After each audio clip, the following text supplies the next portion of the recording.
políticas, não das outras que existem e são também importantes.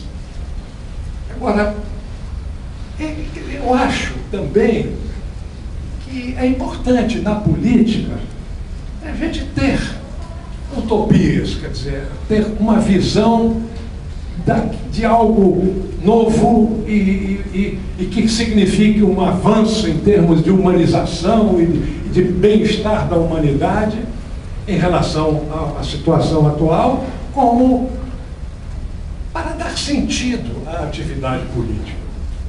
Porque a atividade política, ela pode ser feita, desenvolvida e exercitada sem nada disso, com puro pragmatismo e até honestamente.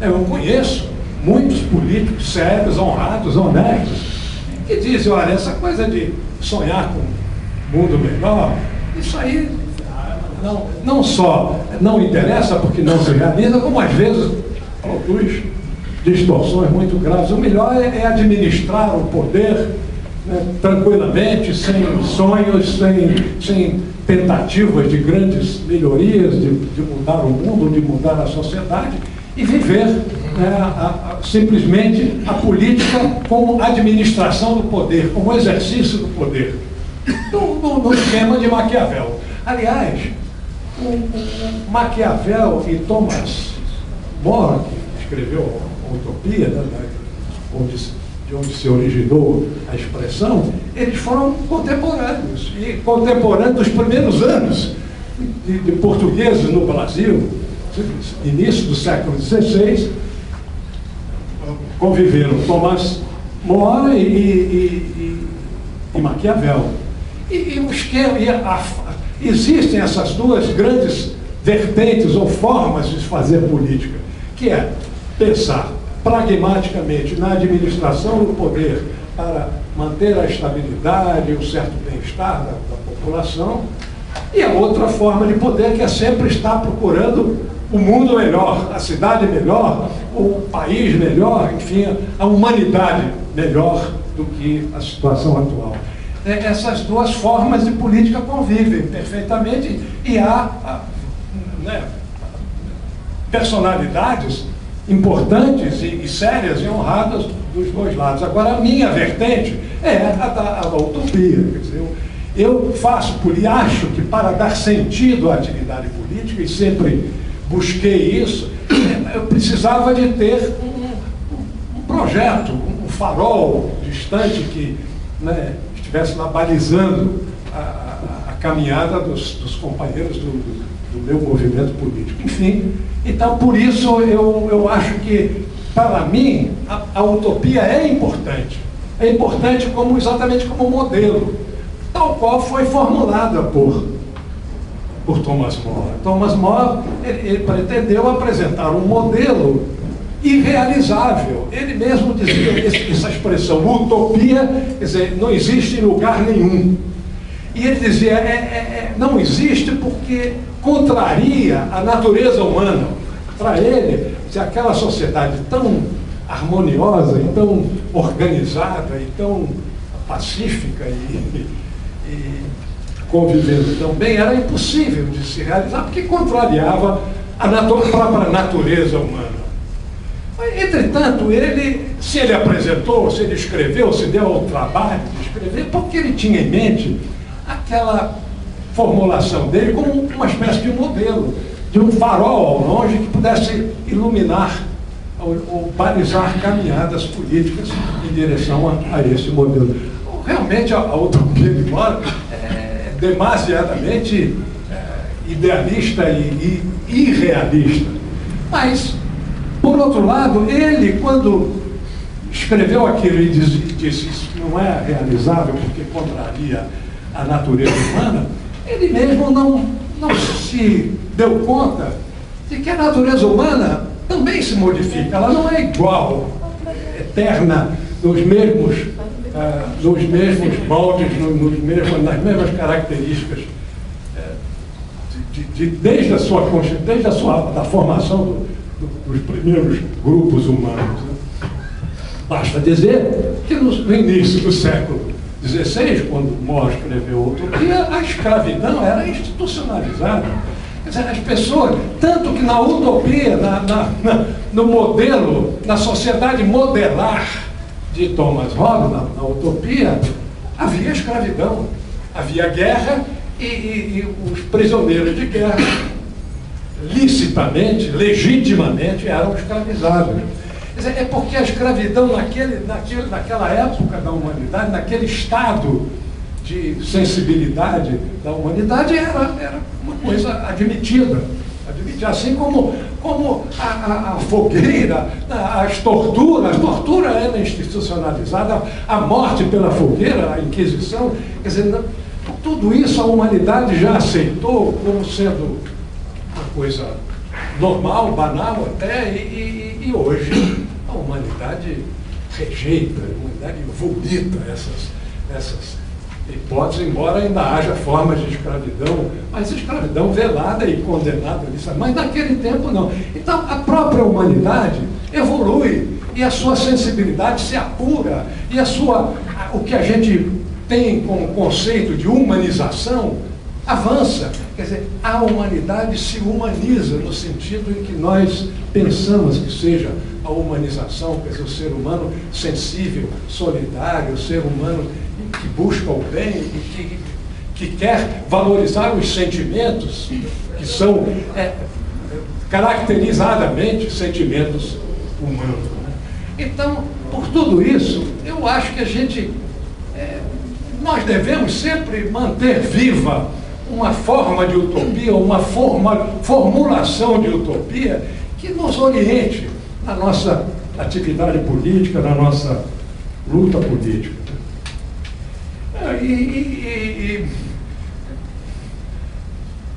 Quase irônico seria, quer dizer, num momento em que o mundo vive sob a tensão desta crise, que é realmente, efetivamente ameaçadora, embora a própria noticiário da mídia não esteja informando toda a profundidade da gravidade e a extensão da crise que provavelmente terá, mas o fato é que é precisamente nesses momentos de crise que esta evolução da humanidade se acelera. Então, o fato de estarmos vivendo um prognóstico de crise não significa que não seja um momento de se falar sobre utopia. Eu acho que é o contrário. É exatamente o momento de se discutir, debater, de se trocar ideias sobre o que seja a utopia política, porque no momento de crise abrem-se oportunidades, caminhos, sendas que antes nós não podíamos imaginar.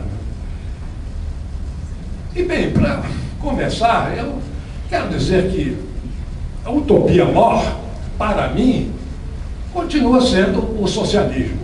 Eu sou um velho socialista, veterano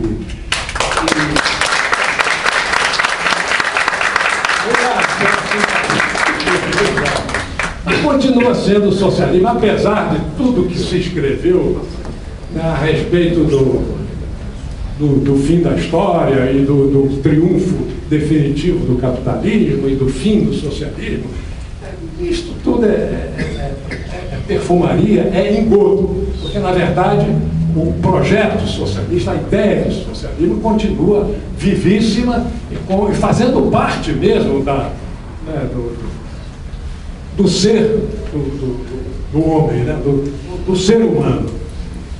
Só que eu acho também, como velho socialista, como socialista do século XX, que o conceito e a ideia de socialismo, neste século XXI, tem algumas diferenças importantes em relação à ideia de socialismo que se tinha no século XX. Uma delas é a implantação do socialismo. Quer dizer, o socialismo no século XX, no meu tempo de jovem, era obtido como foi obtido na Revolução Soviética de 1917, quer dizer, o assalto ao poder, a tomada do poder pela força por uma vanguarda política que tinha a iluminação e que era capaz de conduzir o povo em direção ao socialismo, que era o seu verdadeiro interesse, mas tomava a tomada de poder pela força e a implantação de uma ditadura do proletariado a fim de construir o socialismo. Esse foi o modelo soviético, que depois foi repetido na China, e foi repetido em Cuba, e que, enfim, era um modelo socialista vigente no século XX. Mas o século XX, isso depois, logo em seguida, eu vou fazer uma referência a isso, o século XX, com todas essas tensões, foi o século de consolidação da ideia de democracia. E a ideia de democracia, eu acho que está profundamente enraizada e consolidada no seio da humanidade, de tal forma que hoje, se pensar numa revolução de tipo armado, de tomada de poder pela força, de implantação de uma ditadura, ainda que seja a ditadura do proletariado, que seria o grande caminho para o socialismo e a sociedade comunista, a gente rejeita. Eu, por mim, eu digo para os companheiros todos, ditadura nunca mais, nem para implantar o socialismo, nem ditadura do proletariado, nem ditadura nenhuma. Mas eu acho que a ideia de socialismo, ela chega viva aos nossos dias, mas com um sentido de implantação diferente, que é através do voto, do convencimento, da formação da opinião, da maioria da opinião a favor, e pelo processo democrático mesmo, pela conquista da hegemonia. Por isso que, para os marxistas, velhos marxistas, eu costumo dizer, viva Gramsci, que está vivo. Lenin, olha, Lenin era, não foi. Hoje, o grande pensador socialista é Gramsci, quer dizer, o socialismo só vai ser efetivamente enraizado, implantado através de um processo de conquista da hegemonia, do pensamento, da opinião, da humanidade como um todo a respeito dessa opção política. Então, essa é uma primeira diferença importantíssima em relação ao conceito de socialismo do século passado.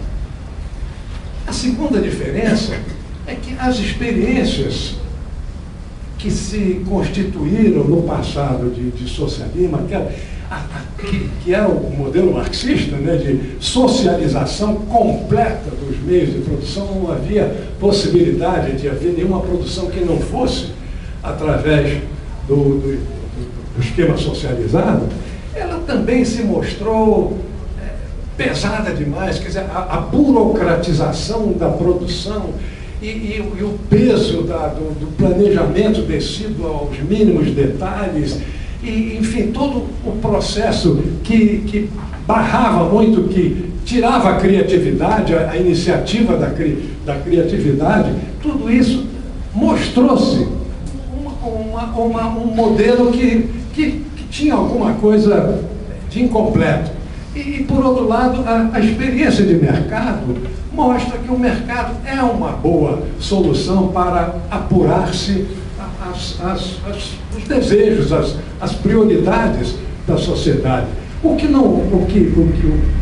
acontece no regime atual é que o mercado quer dizer, através da mídia e de todo o processo publicitário comandado pelo capitalismo, o mercado é manipulado.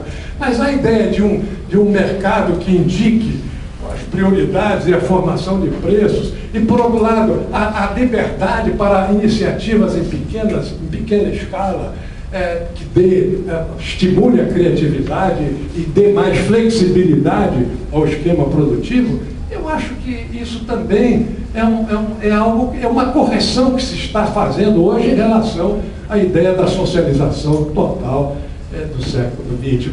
Veja-se a experiência da China, que hoje realiza um socialismo, mas dentro de um processo de economia que mistura as coisas. Cuba mesmo começou a abrir e adotar um sistema de economia mista, ainda muito constado, muito forte, mas reconhecendo que a socialização completa engessa demais a economia, a atividade produtiva, e esclerosa a atividade produtiva, e isso na competição da Guerra Fria, da União Soviética com os Estados Unidos, ficou patente que a sociedade soviética não era, embora tivesse sido capaz de produzir grandes feitos, mas não foi capaz de ganhar, digamos assim, sob o ponto de vista econômico, a economia americana, o que está acontecendo com a China, que flexibilizou e enveredou por um caminho de socialização mista e está obtendo resultados formidáveis. Então, eu acho isso também, quer dizer, eu acho que a primeira diferença que eu me referi do socialismo pela via democrática, eu, para mim, considero consolidada.